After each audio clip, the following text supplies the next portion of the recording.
ஹெடா ரமேஷ், இன்றைக்கி நம்ம தயங்கூட new FF தான் ஸ்டார்ட் பண்ண போகிறோம். ஸ்ட்ரைட்டாக ஸ்டோரிக்குள்ளே போயிடலாம். ஸ்டார்டிங்கில் ஜெஸ்னாவோட வாய்ஸ் ஓவரில் தான் கதையே ஆரம்பிக்குது. ஜெஸ்னா வீட்டில் ரெடி ஆகிட்டுருக்கா ஆஃபீஸ் போகிறதுக்காக. ஹாய், நான் தான் ஜெஸ்னா. இன்றைக்கி எதுவும் ஸ்பெஷல் டே கிடையாது, பட் இருந்தாலும் நான் ரொம்ப ஹாப்பியாக சந்தோஷமாக ஆஃபீஸ்க்கு போகிறேன். ஏன்னா தயாங்காக தான். தயாங்க நான் 1 இயராக லவ் பண்ணிகிட்ருக்கேன். ஆனால் ஒன் சைடாக அவர்கிட்ட பேசியிருக்கேன், ப்ரப்போஸ் பண்ண கூட ட்ரை பண்ணியிருக்கேன். பட் இருந்தாலும் பயம் உள்ளுக்குள்ளே, அவர் நோ சொல்லிடுவாரோன்னு. எனக்கு தயங்க இல்லைன்னா லைஃபே இல்லை. அப்புறம் என்னை பற்றி பெருசாக சொல்கிறதுக்கு எதுவும் கிடையாது. எனக்கு அப்பா அம்மா இருக்காங்க, நான் உங்களுக்கு செல்ல பொண்ணு. அப்புறம் ஜிக்ஸான் குரூப்ஸில் தான் ஒர்க் பண்ணிகிட்ருக்கேன். மிச்சத்தை நீங்கள் போக போக பார்த்து தெரிஞ்சுக்கோங்க அப்படின்ட்டு அவளும் கீழே போகிறா. அவங்க அம்மா பார்த்துட்டு, சாப்பிட்டுட்டு போடி, வேணாமா அப்படின்னு சொல்லும்போது அவங்க அப்பாவோட வாய்ஸு, ஜெஸ்னா ஆஃபீஸ்க்கு சாப்பிட்டு போன்னு சொல்லியிருக்கேன்ல அப்படின்னு சொன்னதும் அவளும் திரும்பி பார்க்குறா. அப்பா அப்படின்னு சொல்லிட்டு ஓடி போய் ஹக் பண்ணிக்கிறா. பா எப்போ வந்தீங்க? இப்போ தான். என்னம்மா இழைச்சி போயிட்டா சரியாக சாப்பிட்றது இல்லையா? பா அப்படிலாம் கிடையாதுப்பா, நல்லா கேளுங்க. கேட்டால் டயட்டுங்கிறா. அம்மா நீ சும்மா இரு. டயட்டா? எதுக்கு நீ டயட்லலாம் இருக்க? ஆல்ரெடி எவ்வளோ ஒல்லியாக இருக்க, இதில் டயட்டெல்லாம் இருந்தால் உடம்பு என்னத்துக்காகும்? அப்படியெல்லாம் இல்லைப்பா, அம்மா சும்மா சொல்கிறாங்க. அம்மா நீ கம்முன்னு இரு. உடனே என்ன நடக்கு? அம்மா சொல்கிறாங்களோ இல்லையோ, நீ நல்லா சாப்பிட்டு உடம்பு பார்த்துக்கோ. ஆஃபீஸ்க்கு வேலைக்கெலாம் போகிற, சாப்பிட்ணும்ல. சரிப்பா சாப்பிட்றேன் அப்படின்றா. அவரும் அவளோட தலையை ரப் பண்ணுறாரு. பா எவ்வளோ கஷ்டப்பட்டு ஹேர் ஸ்டைல் பண்ணியிருக்கேன், இப்படி கழிச்சு விடுறீங்க. சாரிடா. பரவாயில்ல. சரி, உன் அக்கா ஊர்லேருந்து வரா தெரியுமா? அப்போ அவள் ஃபேஸே மாறுது.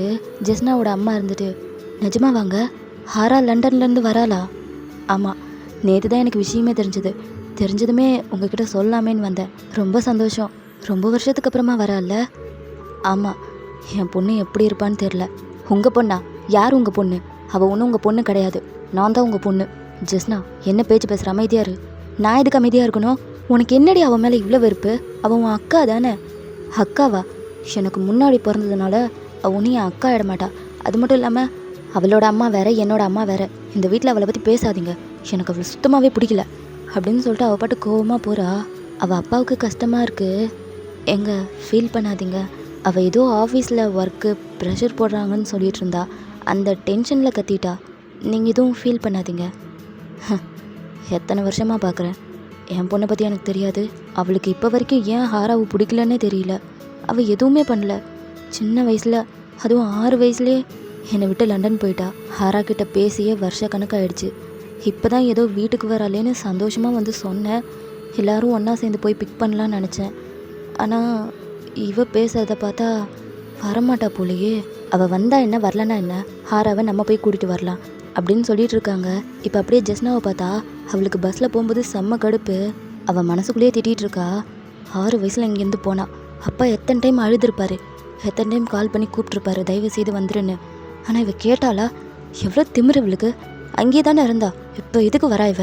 அவள் பேரை கேட்டாலே அப்படியே எனக்கு பத்திக்கிட்டு வருது. இவ வந்து இங்கே என்ன பிடுங்க போகிறா?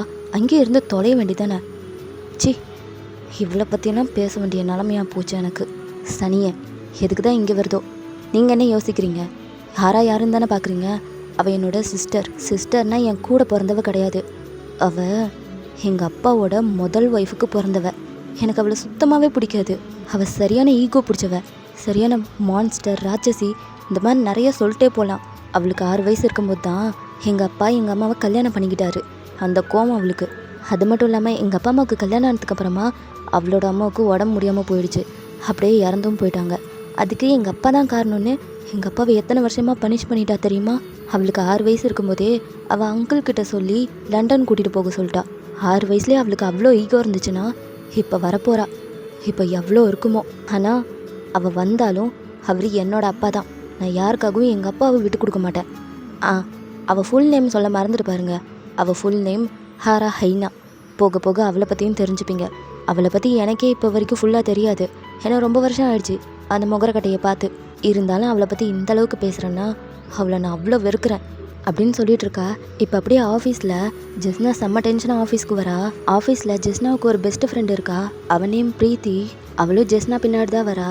ஓடி வந்து அவள் ஷோல்டர் மேலே கை போடுறா. ஹைடி, இப்போ தான் வந்தியா? ஆமாம், முதல்ல கையெடு. என்னடி ஆஃபீஸ்க்குள்ளே கூட இன்னும் போகல, அதுக்குள்ளே இவ்வளோ டென்ஷனாக இருக்க? ஆ அது ஒன்றும் இல்லை விடு, சும்மா சொல்ல தெரிஞ்சுக்கிறேன். அதான் ஒன்றும் இல்லைங்கிறேன்ல, கொஞ்ச நேரம் சைலண்ட்டாக இரு. ஏய் சொல்லுடி ப்ளீஸ் ப்ளீஸ். ஒன்றும் இல்லடி. இல்லை சொல்லு, என்னன்னு சொல்லு. ஏண்டி நான் டென்ஷனாக இருக்கிறேன், அது என்னன்னு துருவிட்டே இருக்க. அது என்னமோ தெரியல, யாராவது டென்ஷனாக இருந்தா துருவி துருவி கேட்டு இன்னும் டென்ஷன் ஏற்றணும்னு ஆசை. அதான் சொல்லு. பொடி பைத்தியம். சரி நான் பைத்தியமாகவே இருந்துக்கிறேன். நீ எப்போ தயாங்குக்கு ப்ரப்போஸ் பண்ண போகிற? அதை ஏன்டி கேட்குற அப்படின்ட்டு 2 பேரும் போய் லிஃப்ட்டுக்கிட்ட நிற்கிறாங்க. சும்மா தெரிஞ்சுக்கலாம் தான், நானும் பல நாளாக பார்க்குறேன். இன்றைக்கி சொல்லிடுவேன்ற, ஆனால் சொல்லவே மாட்ற. நான் சொன்ன என்ன, சொல்லலைன்னா உனக்கு என்ன? நீ எதுக்கு இதில் இவ்வளோ ஆர்வமாக இருக்க? அது ஒன்றும் இல்லை, நீ மட்டும் சொல்கிறதுக்கு லேட் பண்ணிட்டேன்னா நான் போய் தயாங்குக்கு ப்ரப்போஸ் பண்ணி நான் பிக்கப் பண்ணிவிடுவேன். என்னது? உனக்கு ஆல்ரெடி ஆள் இருக்குடி. அவன் இருக்கிறான், ஆனால் ஆஃபீஸில் யாரும் இல்லைல்ல, அதான் பல்ல உடச்சிடுவேன். தயங்க எனக்கு மட்டும்தான். இதுக்கு மேலே அவனை பார்த்தேன்னா உன் கண்ணை நோண்டிடுவேன். சரி, இப்போ எதுக்கு இவ்வளோ கோவப்படுற? ஏதோ சும்மா சொன்னேன், சும்மா கூட சொல்லாத. நீ இப்படி சொல்கிறது எனக்கு மனசெல்லாம் வலிக்குது அப்படின்ட்டு அவள் செஸ்ட்டில் கை வச்சிட்ருக்கா. அப்போ கரெக்டாக டோர் ஓப்பன் ஆகுது. உள்ளே பார்த்தா தயங்க நின்றுட்டுருக்காரு. ஜெஸ்னாவும் பார்க்குறா. அவள் ஹார்ட் பீட்லாம் இன்க்ரீஸ் ஆகுது. எப்போதுமே தயங்க பார்த்தா இப்படி தான் வாயடிச்சு போய் நின்றுவா. பிரீத்தியும் ஜெஸ்னா காதிக்கிட்ட போயிட்டு, ஜெஸ்னா ஆளுக்கு 100 ஆயுசுடி. பேசினதுமே பார்த்தியா, முன்னாடி வந்து நிற்கிறான். நேற்று இருந்ததை விட இன்னைக்கு இன்னும் செம்மையாக இருக்கான். ஆமாம் தானே? ஆமாம். 2 பேரும் எப்போ தான் உள்ளே வருவீங்க? வரேன் தயாங் அப்படின்ட்டு பிரீத்தி உள்ளே போயிடுறா. ஜெஸ்னா மட்டும் பார்த்துட்டே நிற்கிறா. அவள் செஸ்ட்லேருந்து கையை எடுக்கவே இல்லை. அவளுக்கு ஹார்ட் பீட் வேறு இன்க்ரீஸ் ஆகிட்டே இருக்குது. ஜெஸ்னா நீ எப்போ உள்ளே வருவ? ஜெஸ்னா இரு தயாங், நான் போய் கூட்டிகிட்டு வரேன் அப்படின்ட்டு பிரீத்தி ஓடி வந்து அவள் கையை பிடிச்சி உள்ளே இழுத்துடுறா. தயாங்கு பட்டன் அழுத்துறாரு. ஜெஸ்னா வேற குனிஞ்சிட்டே நிற்கிறா. பிரீத்தியோட கையை வேற டைட்டாக பிடிச்சிக்கிறா. அவன் என்ன பூதமா இப்படி இது பண்ணுற? அவரை பார்த்தாலே ஆட்டோமேட்டிக்காக இந்த மாதிரி ஆகிடுது. நான் என்ன செய்யட்டும்? வாயப்பாரு. 2 பேரும் என்ன அமைதியாக பேசிகிட்டு இருக்கீங்க? ஒன்றும் இல்லை, சும்மாதான். ஏன் அவள் பேச மாட்டாளா? இல்லை, அவளுக்கு லைட்டாக த்ரோட் பெயின், அதான். ஆனால் உங்ககிட்ட பேசுகிறா. அவன் என் பக்கத்தில் நின்றுட்டுருக்கால, மெதுவாக பேசினா கூட கேட்கும், அதான். அப்போ சரி, அவளை இந்த பக்கம் விடு. என்ன? அவளை என் பக்கம் விடு, என்கிட்டயும் பேசிட்டோம். உங்ககிட்ட பேசுகிறதுக்கு அவளுக்கு என்ன இருக்குது? அதை நான் அவகிட்டயே கேட்டுக்கிறேன். எப்போ என்னை பார்த்தாலும் இப்படி தான், பூனையை பார்த்தா எலி மாதிரி ஓடுறா. என்னை பார்த்தா அவளுக்கு எப்படி தெரியுதான் நான் என்ன சீரியல் கில்லரா? இல்லை தாயாங்க, அவள் அப்படி நினைக்கல. வேற எப்படி? இல்லை, உன்கிட்ட பேச வேண்டியதில்லை, நீ தள்ளு அப்படின்ட்டு அவளை இழுத்து அந்த பக்கம் விட்டுட்டு தயாங் வந்து அவள் பக்கத்தில் நிற்கிறாரு. ஜெஸ்னா அவ்வளோதான் ஒரு மாதிரியாக ஃபீல் பண்ணுறா. குனிஞ்சிட்டே நிற்கிறா. தயாங்கும் பார்க்குறாரு. அவள் வாயே திறக்காமல் அப்படியே அமைதியாக நின்றுட்டுருக்கா. லைட்டாக அவளை பார்த்து சிரிக்கிறாரு. சிரிச்சுட்டு நேராக பார்த்து திரும்பிக்கிறாரு. ஜெஸ்னாவும் தயாங்க அப்படியே லுக்கு விடுறா. அவர் அப்படியே வச்ச கண்ணு எடுக்காமல் சைடு அடிச்சிட்டு இருக்கா.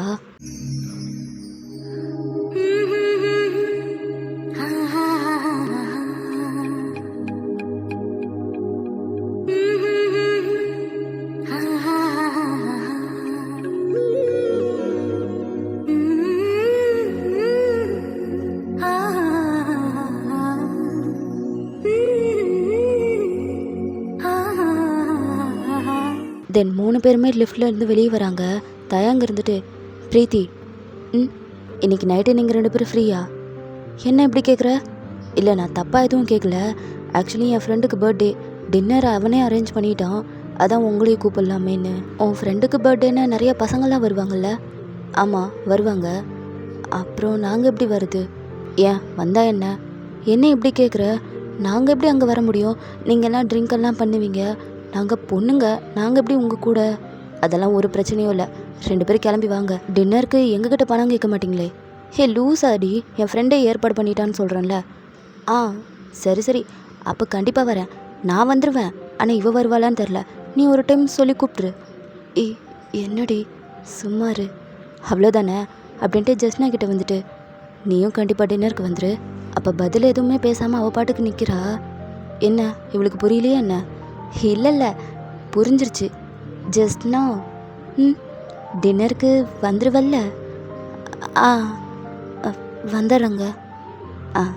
சரி, நான் போய்ட்டு வரேன் அப்படின்ட்டு தயாங்க கிளம்பிடுறாரு. ஐயோ, இன்றைக்கும் சொதப்பிட்டேன். இந்த லட்சணத்தில் அவனுக்கு எப்போ நீ ப்ரப்போஸ் பண்ணி கல்யாணம் பண்ணி குழந்தையெல்லாம் பிறக்கிறதுக்குள்ளே யோசிக்கும் போதே இவ்வளோ டஃப்பாக இருக்குது. அப்படிலாம் யோசிக்காதடி, நான் சீக்கிரம் சொல்லிடுறேன். ஆமாம் சொல்லுவேன் செவத்துக்கிட்ட போய் அப்படின்ட்டு அவள் கலாய்க்கிறா. தென் 2 பேருமே போய் அவங்கவுங்க வேலையை பார்த்துட்ருக்காங்க. தயங்கும் அந்த ஆஃபீஸில் ஒரு எம்ப்ளாயி தான். ஜெஸ்னா ஒர்க் பார்த்துட்ருக்கா. தயங் கிராஸ் ஆகுற மாதிரி தெரிஞ்சால் போதும் அவள் அப்படியே எட்டி எட்டி பார்த்துட்ருக்கா. அப்போ ஆஃபீஸில் 2 பேரும் ஏதோ காசிப் பேசிகிட்டே போயிட்டுருக்காங்க. ஜெஸ்னா ஏதோ ஃபைல் எடுக்கிறதுக்காக ஃபைல்ஸ்லாம் இருக்கா அந்த ரூமில் இருக்கா. அவளுக்கும் அது காதில் விழுவுது. அதை கேட்டுட்டு அவளும் அவளோட பிளேஸ்க்கு வந்துடுறா. பக்கத்தில் தான் பிரீத்தி உட்காந்துட்ருக்கா. பிரீத்தி, உனக்கு ஒரு விஷயம் தெரியுமா? என்ன சொன்னால் தானே தெரியும். இந்த கம்பெனிக்கு ஏதோ நியூ சிஇஓ வரப்போகிறாங்களாமா. நியூ சிஇஓவா? அது எப்படி? இல்லை, எல்லாரும் அப்படி தான் பேசிகிட்டு இருக்காங்க. ஆல்ரெடி கம்பெனி வேறு லாஸில் போய்கிட்டு இருக்கு. ஸோ இந்த கம்பெனியை யாருக்கோ விற்க போகிறாங்களாமா. ஐயோ, விற்றுட்டா நம்மளெல்லாம் வேலையை விட்டு தூக்கிடுவாங்களா? அது எனக்கு தெரியலையே. தெரியலையா? தெரியாமல் எதுக்கிட்ட என்கிட்ட வந்து சொன்னேன்? ஐயோ, இது தெரியாமல் நான் ஏதேதோ ஆசைப்பட்டேனே. நீ என்ன ஆசைப்பட்ட?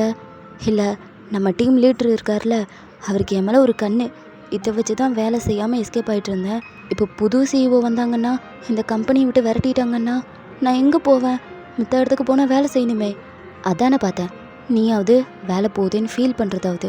வேலை செய்யாமல் ஓபி அடிக்கிறதுக்கு உனக்கு இந்த ஆஃபீஸ் தானே கரெக்டாக இருக்கும். அதைத்தான் நானும் சொல்கிறேன் அப்படின்னு அவங்க 2 பேரும் பேசிகிட்டு இருக்கும்போதே மிஸ்டர் ஹான் வராரு. ஹான் யாருன்னா அவங்க டீமோட லீட்ரு தான். 2 பேரும் வேலை செய்யாமல் என்ன பேசிகிட்டு இருக்கீங்க அப்படின்னு சத்தம் கொடுத்ததுமே டக்குன்னு 2 பேரும் எழுந்திரிச்சு நிற்கிறாங்க. ஜெஸ்னா இருந்துட்டு, சார் இல்லை, வேலை விஷயமா தான் பேசிகிட்டு இருந்தோம். ஆமாம் சார், வேலை விஷயமா தான் பேசிகிட்டு இருந்தோம். அப்போ அவரும் பிரீத்தியை பார்க்குறாரு. சரி சரி, பேசாமல் வேலையை பாருங்க அப்படின்னு சொல்லிட்டு போகிறாரு. ஜெஸ்னா இருந்துட்டு, சார் ஒரு நிமிஷம். என்ன சார், இது உங்களுக்கு தெரியுமா இல்லையான்னு எனக்கு தெரியல, இருந்தாலும் கேட்குறேன். இந்த கம்பெனியை வேறு யாருக்கோ விற்றுட்டாங்களா இல்லை விற்க போகிறாங்களா? அதை பற்றி நீ ஏன் கேட்குற? இல்லை சார், நிறைய பேர் பேசிக்கிறாங்க கம்பெனி லாஸில் போகிறதுனால விற்க போகிறாங்கன்னு, அதான் கேட்டேன். அப்படி ஒரு டாக் போயிட்டுருக்கு. பட் எந்த அளவுக்கு உண்மைன்னு எனக்கும் தெரியல. மேபி மற்றவங்களுக்கு விற்கிறதுக்கும் வாய்ப்பு இருக்குது. ஏன் சார்? அதான் லாஸில் போய்கிட்டு இருக்கு. ஜிக்சான் சார் இதை விற்கிறதுக்கும் நிறைய சான்ஸ் இருக்குது. ஒருவேளை விற்றுட்டா வேலையை விட்டு தூக்கிடுவாங்களா? அது எனக்கு தெரியலையம்மா. எனக்கே பயமாக தான் இருக்குது, வேலையை விட்டு தூக்கிடுவாங்களோன்னு. நான் என்ன வெளியே காமிச்சிட்டா இருக்கேன்? இல்லை யார்ட்டையாவது போய் கேட்குறேண்ணா? போய் வேலையை பாரு அப்படின்னு சொல்லிட்டு அவரும் போய்ட்றாரு. ஜிஸ்னாவுக்கு ஒரே குழப்பமாக இருக்குது. அவளும் போயிட்டு வேலையெல்லாம் பார்த்துட்ருக்கா. இப்போ நைட்டு தயங் டின்னருக்கு கூப்பிட்ருப்பாங்கல்ல, பக்கத்தில் இருக்க ரெஸ்டாரண்ட்டில் தான் அரேஞ்ச் பண்ணியிருப்பாங்க. ஸோ 2 பேரும் அங்கே தான் போகிறாங்க. அங்கே போனால் தயங்கோட ஃப்ரெண்ட்ஸு, ஆஃபீஸில் வேலை செய்கிற கொலீக்ஸு, பொண்ணுங்க கூட இருக்காங்க. அவங்களும் ஜிக்சானோட கம்பெனியில் தான் ஒர்க் பண்ணிகிட்ருக்காங்க. ஜெஸ்னாவுக்கும் அவங்கள நல்லாவே தெரியும். ஸோ அவளும் போயிட்டு அவங்க கூட மிங்கிள் ஆகிடுறா. எல்லாருமே உட்காந்து டின்னர் சாப்பிட்டுட்ருக்காங்க. நல்லா ஃபன்னாக தான் பேசிக்கிறாங்க. அப்போ அதில் ஒரு பொண்ணு இருந்துட்டு, நம்ம கம்பெனியை வேற ஒருத்தருக்கு கை மாற்றி விட்டுட்டாங்க தெரியுமா அப்படின்னு கேட்டதுமே ஜெஸ்னாவும் பிரீத்தியும் ஷாக்காக பார்க்குறாங்க. தயங் இருந்துட்டு, அப்போ அது உண்மைதானா? நான் கூட காசிப்புன்னு நினச்சேன். காசிப்லாம் கிடையாது தயங், எல்லாமே உண்மை தான். இன்றைக்கி தான் கை மாறி இருக்குது. அப்போ ஜெஸ்னாவும், அப்படின்னா கம்பெனியை வேற ஒருத்தருக்கு விற்றுட்டாங்களா? ஆனால் மீட்டிங்கில் சொல்லியிருக்கணும்ல நமக்கு வேற ஒரு சிஇஓ வர போகிறாங்கன்னு. அதான் சொல்லலை. இந்த டைம் என்னாச்சுன்னு தெரில ஜிக்சான் சாருக்கு. திடீர்னு இப்படி ஒரு முடிவு எடுத்துட்டாரு. ஏன் எடுக்க மாட்டார்? கம்பெனி தான் லாஸ் ஆகிடுச்சு, அதனால தான் இப்படி ஒரு முடிவு எடுத்துட்டாரு. அப்போ தயங்கோட ஃப்ரெண்டு இருந்துட்டு, டே என்னதான் இருந்தாலும் அந்த ஆள் நம்மளுக்கெல்லாம் மீட்டிங் போட்டு சொல்லணும்ல. அவன் கம்பெனியில் தானே வேலை செய்கிறோம், நம்மக்கிட்ட சொல்லாமல் எப்படி? அது அவங்ககிட்ட போய் கேளு, என்கிட்ட கேட்டா? அப்போ ஜெஸ்னா இருந்துட்டு, வரப்போகிற சிஇஓவை பற்றி ஏதாவது தெரியுமா உங்களுக்கு? இல்லை ஜெஸ்னா, அதெல்லாம் தெரியாது. இன்றைக்கி ஈவினிங் தான் இந்த விஷயமே கன்ஃபார்ம் ஆச்சு. அது மட்டும் இல்லை, நாளைக்கு மார்னிங்கே புது சிஇஓ வந்துடுவாங்க. இப்போ வரப்போகிற சிஇஓ எப்படின்னே புரியல. நான் வேற அதை நினச்சி மண்டை காயுது. ஒருவேளை அவங்க வந்தாங்கன்னா டெம்பரவரியாக வேலை செய்கிறவங்க இங்கேருந்து அனுப்பிடுவாங்களா? நீ ஏன் அப்படி கேட்குற? ஓ, நீ டெம்பரவரியாக வேலை செய்கிற அதனால் கேட்குறியா? ஆமாம். இந்த விஷயம் கேள்விப்படுத்துறது எனக்கு மனசே சரியில்லை. எனக்கு இன்னும் இந்த ஜாப் பர்மனண்ட் ஆகலை, அதான் யோசிக்கிறேன். அப்போ தயங்க இருந்துட்டு, பர்மனண்ட் ஆகலைன்னா என்ன? உன் திறமைக்கு நிறைய இடத்துல வேலை கிடைக்கும். இதை நினச்சி ஃபீல் பண்ணாத. நாளைக்கு வரப்போகிறாங்கல்ல, நாளைக்கு நம்மளாம் தெரிஞ்சுப்போம் அப்படின்னு தயங் சொல்கிறாரு. தென் எல்லாருமே இதை பற்றி கொஞ்ச நேரம் பேசிட்டு டின்னர்லாம் சாப்பிட்டு முடிச்சுட்டு எல்லாருமே கிளம்பிடுறாங்க. இப்போ அப்படியே தயங்கோட வீட்டில் தயங் ஆஃபீஸ் முடிச்சுட்டு வீட்டுக்குள்ளே வராரு. பார்த்தா லில்லி சோஃபாவில் உட்காந்து டிவி பார்த்துட்ருக்கா. அதுவும் ஹாரர் மூவி. குட்டி சாத்தான், இதுவே ஒரு பேய், இதுவே உட்காந்து பேய் படம் பார்க்குது அப்படின்ட்டு மெதுவாக அவள் பின்னாடி போய் கத்தி பயமுறுத்தி விட்டுறாரு. அவள் பாவம் ஆல்ரெடி பயந்துட்டு தான் பார்த்துட்டு இருந்திருப்பா. தொப்புன்னு சோஃபாவிலேருந்து உருண்டு விழுந்துடுறா. அவளும் தயங்க பார்த்துட்டு, டே பாவி படுபாவி, என் உயிரே போயிருக்குண்டா, எதுக்கிட்ட அப்படி வந்து கத்தன? அது சும்மா டைம் பாஸ். நீ டைம் பாஸ் பண்ண நான் தான் கிடச்சனா? நீ எல்லாம் ஒரு அண்ணாவாடா? ஐயய்யய்ய, என்ன 2 பேரும் கத்திட்டு இருக்கீங்க? டே தாயம், எப்படா வந்த? இப்போதாம்மா வந்தேன். அம்மா இவன் என்ன பண்ணான்னு கேளுமா. அப்பா சாமி, அவன் வந்து 5 நிமிஷம் ஆகலை, அதுக்குள்ளே ஆரம்பிச்சிட்டியா நீ? அம்மா நான் எதுவும் பண்ணலம்மா, அவன் தான். வாயை மூடு தயாங், சீக்கிரமாக போய் ஃப்ரெஷ்அப் ஆகிட்டு வா, நான் உனக்கு டின்னர் எடுத்து வைக்கிறேன். இல்லைம்மா நான் வெளியவே சாப்பிட்டுட்டேன், நீங்கள் சாப்பிடுங்க. வெளியே சாப்பிட்டியா? ஆமாம்மா, என் ஃப்ரெண்டுக்கு பர்த்டே, ஸோ டின்னருக்கு ஏற்பாடு பண்ணியிருந்தான், அதான் சாப்பிட்டுட்டு வந்தேன். சரி சரி, நீ போய் ரெஸ்ட் எடுத்துக்கோப்பா. சரிம்மா, அப்பா எங்க? அப்பா இன்னும் வரலப்பா, வீட்டுக்கு வரதுக்கு லேட் ஆகும் போல். நீ போ. சரிம்மா. போடா போ. ஏய் போடா வாடான்னு மண்டையை உடச்சிருவேன், அப்படி தாண்டா சொல்லுவேன். அப்போ தயங்கூட அம்மாவும் லில்லியோட காதை திருவுறாங்க. எத்தனை டைம் சொல்லியிருக்கேன் அவனை அப்படி கூப்பிட்டாதானே, உன்னை விட பெரியவன்ல. ஆ ஆமாம்மா, அவனும் தானே வாடி போடின்னா. அப்போ அவங்களும் தயங்கூட காது பிடிச்சி திருவுறாங்க. மாமா என்னம்மா பண்ணுற? ஏண்டா அவள் தான் சின்ன பொண்ணு, சொன்னா சொல்லிட்டு போகிறா, உனக்கு எங்கடா போச்சு புத்தி, அவளையும் வாடி போடின்ட்டு. ஆமாம்மாம்மா வலிக்குதுமா விடுமா. எனக்கும் வலிக்குதுமா விடுமா. இப்போ வலிக்குதுல்ல, இனிமேல் 2 பேரும் சண்டை போட்டுக்காமல் இருங்க. சின்ன குழந்தைங்க மாதிரி இப்போ வரைக்கும் சண்டை போட்டு என் உயிரை போட்டு வாங்குறீங்க. மரியாதையை 2 பேர் ரூமுக்கு போங்க அப்படின்னு சொல்லி 2 பேர்த்தையும் விரட்டி விடுறாங்க. ஷபா, இவங்க 2 பேர்த்துக்கிட்ட போராடி என் முதுகெலும்பே தேஞ்சிரும் போல அப்படின்ட்டு அவங்களும் போயிடுறாங்க. இப்போ ரூமில், டே அண்ணா, இன்னைக்காவது அந்த பொண்ணுக்கிட்ட உன் லவ்வை சொன்னியா இல்லையா? இல்லடி சொல்லலை. ஏன்டா இன்னைக்கு சொதப்பிட்டியா? அவன் என்னை பார்த்தாலே ஏதோ பூதத்தை பார்த்த மாதிரி ஓடுறாடி, நான் எங்கேருந்து போய் சொல்கிறது? இப்போ புரிஞ்சுக்கோ, அவள் உன்னை பார்த்தாலே பயப்படுறா, விட்டுரு, பல்ல உடச்சிருவேன் இன்னொரு டைம் அந்த மாதிரி சொன்னேன்னா. லவ்வுடி? ஐயோ பெரிய ரோமியோ ஜூலியட்டு, ரொம்ப ஓவராக சீன் போடாதடா. வெறும் 6 மந்த்து தானே லவ் பண்ணுற, எத்தனை மாதம் லவ் பண்ண என்ன? லவ் பண்ணுறான்ல, அவளுக்கு எப்படியாவது நான் ப்ரப்போஸ் பண்ணியே தருவேன். பண்ணுங்க சார், நல்லா பண்ணுங்க. நீங்கள் ப்ரப்போஸ் பண்ணி கல்யாணம் பண்ணி. இப்போ என்ன சொல்ல வர? இல்லை நல்லா இருப்பீங்கன்னு சொல்ல வரேன். சரி, எனக்கு தூக்கம் வருது, நான் ரூமுக்கு போகிறேன் அப்படின்ட்டு அவள் போயிடுறா.